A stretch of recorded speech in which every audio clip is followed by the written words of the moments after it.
வணக்கம், இது crime time. நான் பாலவேல் சக்கரவர்த்தி.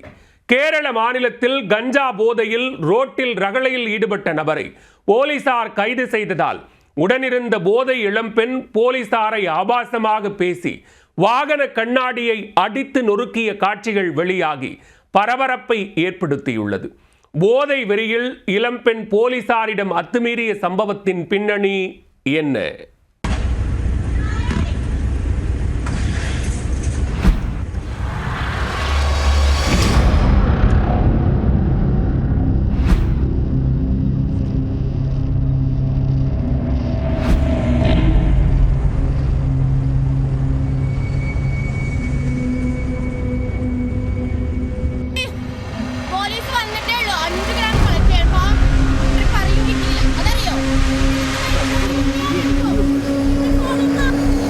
கேரள மாநிலம் கொச்சி பலாரி வட்டம் பகுதியில் பிரவீன் என்பவர் தனது உறவுக்கார பெண் ரஷ்லி என்பவருடன் இருசக்கர வாகனத்தில் வந்து கொண்டிருந்தார்.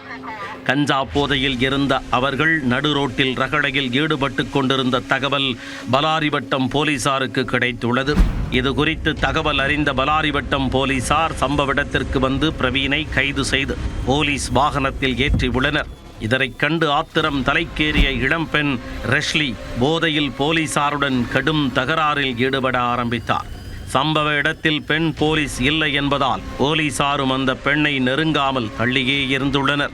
இதையே தனக்கு சாதகமாக பயன்படுத்தி கொண்ட அந்த இளம்பெண் அத்துமீறி போலீசாருடன் தகராறில் ஈடுபட்டதுடன் போலீஸ் வாகன கண்ணாடியை அடித்து உடைத்து ஆபாசமாக தகாத வார்த்தைகளால் திட்டி மிக மோசமாக நடந்து கொண்டார்.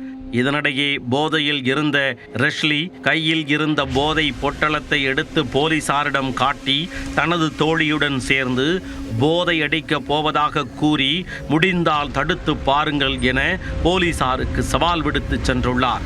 இதனையடுத்து பெண் போலீசார் வரவழைக்கப்பட்டு போலீசாரிடம் அத்துமீறி நடந்து கொண்ட ரஷ்லியை கைது செய்தனர்.